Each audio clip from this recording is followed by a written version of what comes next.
अग्नि वायु, इसको बनाने वाला कौन है? इसको चलाने वाला कोई मंत्री प्राइम मिनिस्टर तो होगा। वो सामने भी नहीं आता, नजर में भी नहीं आता। ये जो प्रभु का विधान है, जितना बड़ा आदमी होगा उतना अकर्तापन आएगा, उतना कर्तापन से पार चला जाएगा, उतना परमात्मा उसके अंदर प्रविष्ट होने लगेगा। ये जो आप व्यक्ति को पूजने लगते हो, उससे हमारे जगत में पखंड आने लगता है। गुरुडम के नाम से क्या क्या व्यभिचार होने लगते हैं, क्या क्या प्रारूप होने लगते हैं, उसके दोषी भी आप लगते हैं।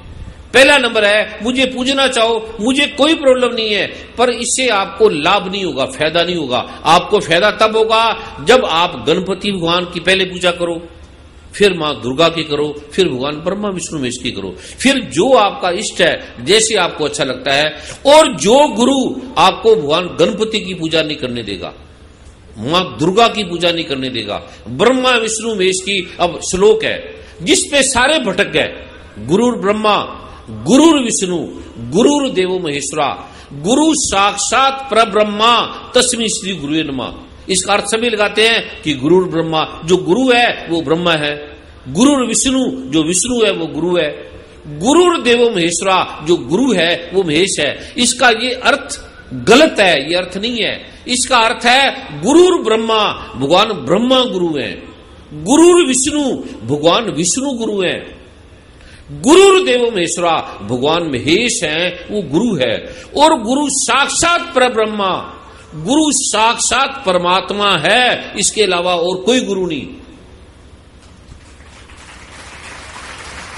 अब जैसे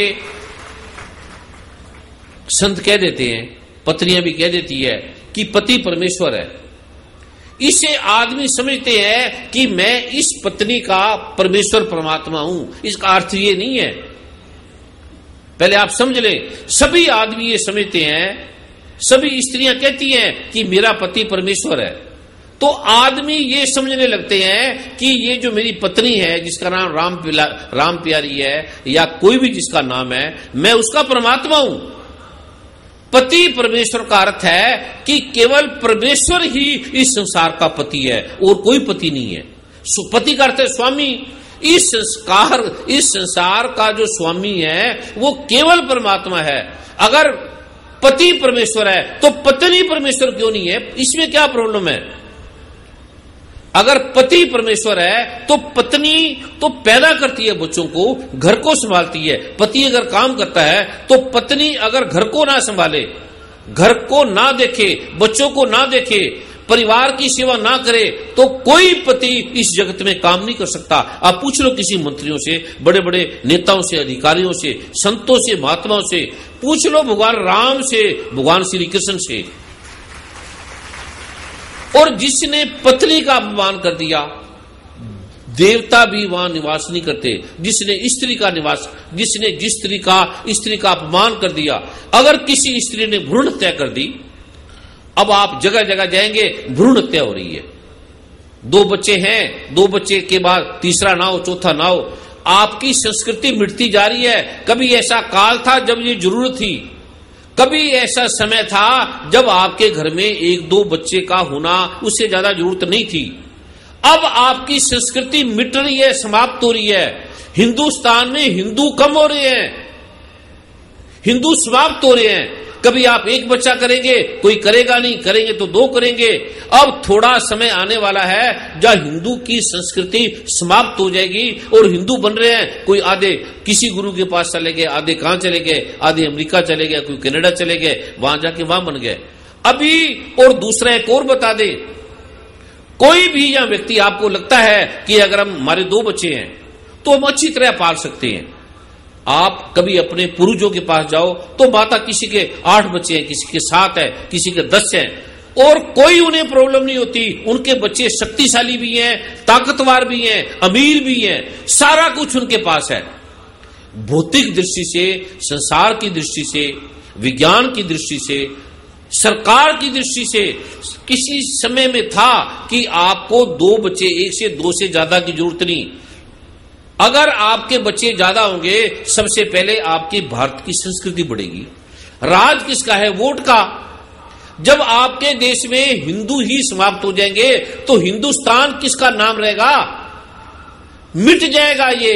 इसलिए आप, और दूसरा नंबर, अगर आपके 2 बच्चे हैं और किसी आदमी के 4 बच्चे हैं, तो ये जो भगवान ने गीता में कहा है, रामायण में कहा है कि जन्म मरण लाभ हानि जस अपजस विधि हाथ, अगर आपके 4 बच्चे हैं तो आपको और विकास मिलेगा और धन मिलेगा, क्योंकि व्यक्ति स्वयं लेकर आता है।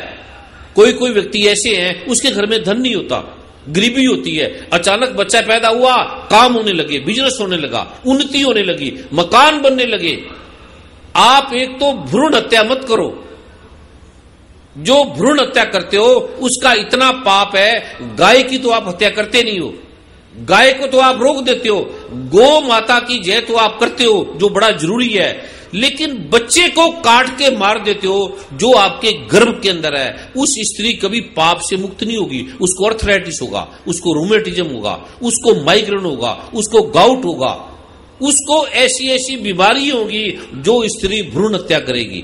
भ्रूण हत्या से अच्छा है आपके 2 बच्चे हैं तो एक और हो जाएगा, लड़की भी हो जाएगी तो लड़की भी इंदिरा गांधी भी बन सकती है, लता मंगेशकर भी बन सकती है, ऐश्वर्या राय भी बन सकती है, पता नहीं क्या क्या बन सकती है, आपके कुल को भी तार सकती है, मां दुर्गा भी बन सकती है। आप ऐसे ही भ्रम में पड़े हो स्त्रियां ठीक नहीं है या ज्यादा बच्चे होना ठीक नहीं है। अब ये युग आ गया है, इसमें सनातन मर्यादा का कभी था काल, अभी वो काल है। आप भ्रूण हत्या जो स्त्री करेगा उसके पति को भी दोष लगेगा, उस स्त्री को भी दोष लगेगा, और आपके घर में गरीबी आएगी, अमीरी नहीं आएगी। 2 की जगह 3 हो जाएंगे तो पता नहीं आपको क्या से क्या बना दे, आपको पता भी नहीं है परमात्मा के नियम का।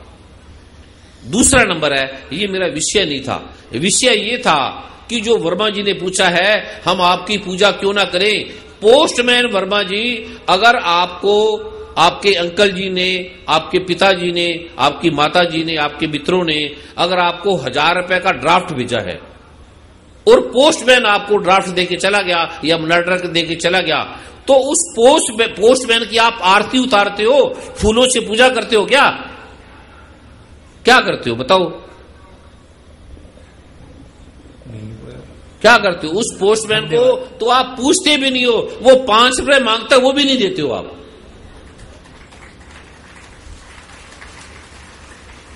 अब पूछना तो पूछ लो, पर इससे पखंड फैलेगा, आप इस जगत में पाप के भागी बनेंगे, इससे और लोगों को बल मिलेगा और लोग कहेंगे ये तो बड़ा सरल काम है, अच्छा सा काम है, बन जाओ गुरु, दे दो प्रवचन और बस।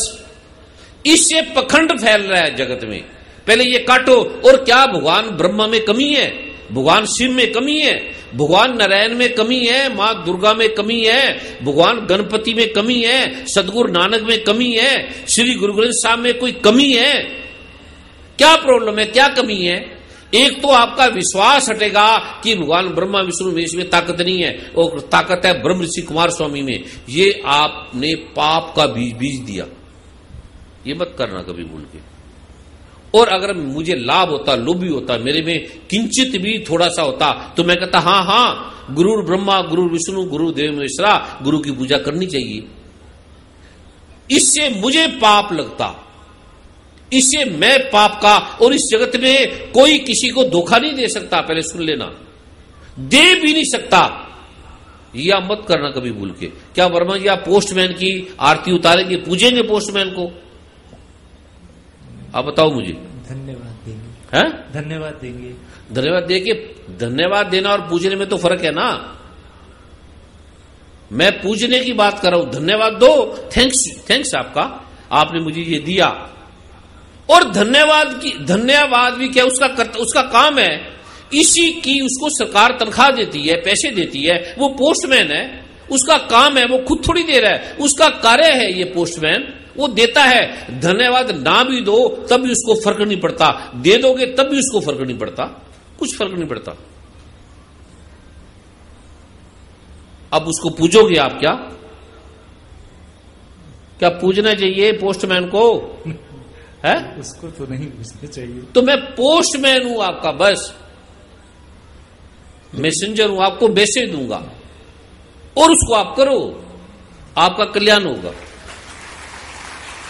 लेकिन आपके पाठ करने से ही तो कृपा हो रही है। अरे पिताजी, ये मेरा पाठ नहीं है, ब्रह्मा विष्णु महेश का, गणपति का, मां दुर्गा का पाठ है, मेरा नहीं है।